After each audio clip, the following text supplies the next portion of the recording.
Thank you, President Cortese. I'm very pleased to put forward the proposal to create an Office of LGBT Affairs. While the LGBT community has traditionally been underrepresented in government and underserved by institutions, this county has a long tradition of working to eliminate disparities among its residents. And there are many people inside the county that I have been able to work with, and certainly led by Dr. Smith in trying to reduce those disparities, and from my heart, I really appreciate all that they have done. Now I'm going to get choked up. An Office of LGBT Affairs could provide staff training, external relations to the LGBT community, resource development, and evaluation. Its goal would be to provide leadership, accountability, and effective outcomes. Take your time, Supervisor. Thank you. Wasn't quite expecting this. We love you. Very much. Well, I was getting choked up, Gabrielle, when you were first talking, because I remember, the Billy DeFrank Center 30 years ago at a storefront on Keys, and we've all come so far.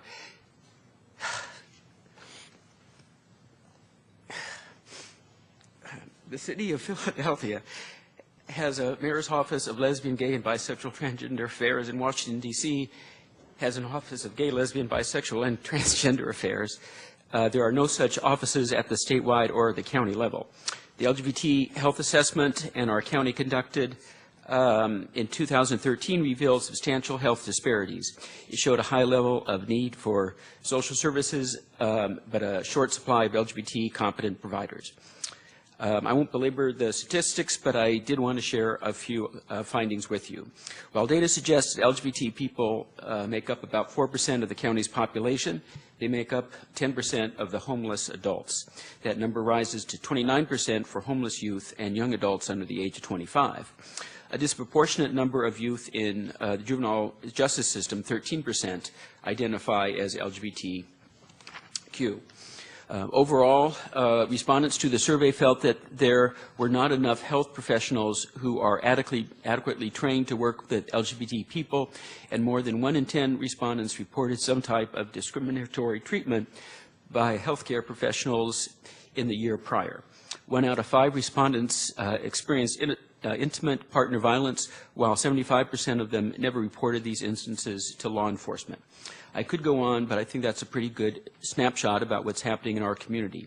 Despite these statistics, this county has been quite innovative recently in trying to address these disparities.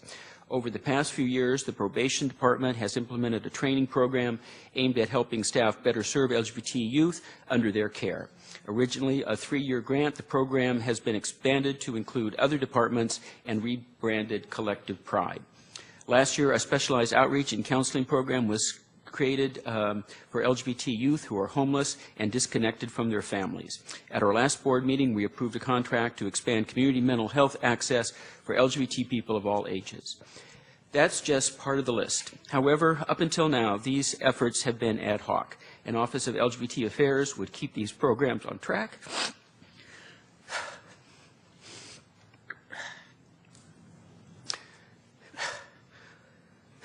while ensuring adequate resources and collaboration across departments. Over the last month, I have held meetings with leaders of numerous county departments, and they've just all been great, and community organizations to solicit their feedback on this idea. Overwhelmingly, I didn't realize I was such a crybaby. They were supported. They were supported and thought such an office would help their efforts. An Office of LGBT Affairs parallels other efforts to focus on the needs of women, veterans, racial and ethnic minorities, and immigrants.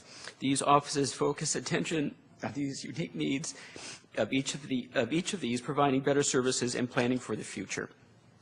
So my motion, finally, is to direct the County Executive's Office to report back to the Board of Supervisors at its May 12, 2015 budget workshop regarding preliminary consideration for County Executive's Office of LGBT Affairs. Thank you.